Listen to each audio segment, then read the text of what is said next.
தந்தை, மகன், தூய ஆவியின் பெயராலே ஆமென். மத்தேயு 9:18-19.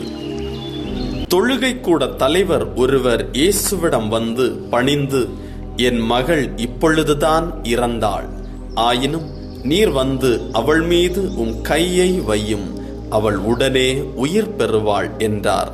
இயேசு எழுந்து அவர் பின்னே சென்றார்.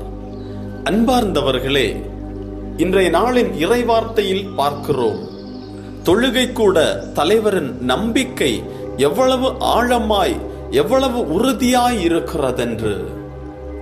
இவருடைய நம்பிக்கையை பார்த்து ஆண்டவர் இயேசு எழுந்து அவர் பின்னே செல்லுகிறார்.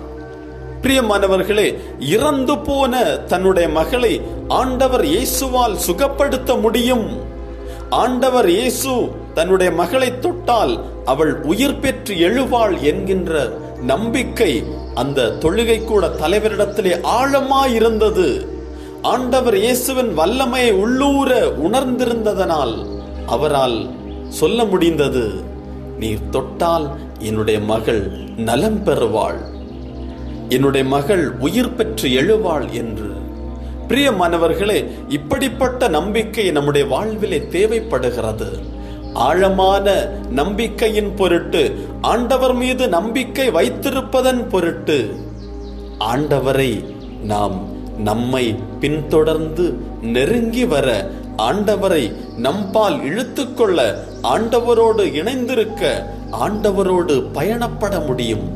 தொழுகை கூட தலைவரின் மகளை ஆண்டவர் உயிர் பெற்று எழச் செய்கிறார். ஆண்டவர் தொழுகை கூட தலைவரோடு பின் நடந்து சென்றார். பிரியமானவர்களே, நம்முடைய வாழ்வில் நம்முடைய நம்பிக்கை எப்படி இருக்கிறது?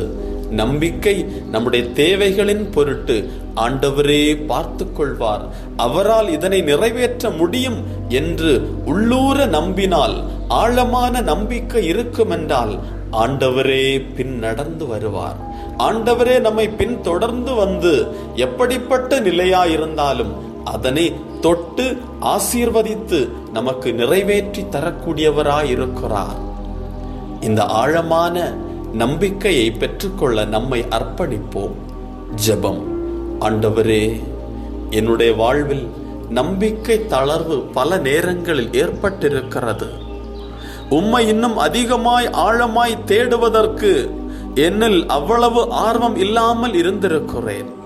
இன்று நீரே என்னுடைய வாழ்வை வழிநடத்தவிருக்கிறீர். நீர் தொட்டால் என் வாழ்வு நலமடையும், நீர் தொட்டால் நான் உயிர் பெறுவேன், பிழைத்துக் கொள்வேன் என்று நம்புகிறேன். நீரே என்னை பின்தொடர்ந்து வந்து என்னை தொட்டு என்னை சுகப்படுத்துவீராக. என் வாழ்விலே நான் துவண்டு போகின்ற நேரங்களிலெல்லாம், தளர்ந்து போகின்ற நேரங்களிலெல்லாம், பிரச்சனைகளில் மூழ்கி நிற்கின்ற நேரங்களிலெல்லாம் நீரே என்னை பின்தொடர்ந்து வந்து என்னை தொட்டு என்னை விடுவிப்பீராக, என்னை ஆசீர்வதிப்பீராக. ஆமென்.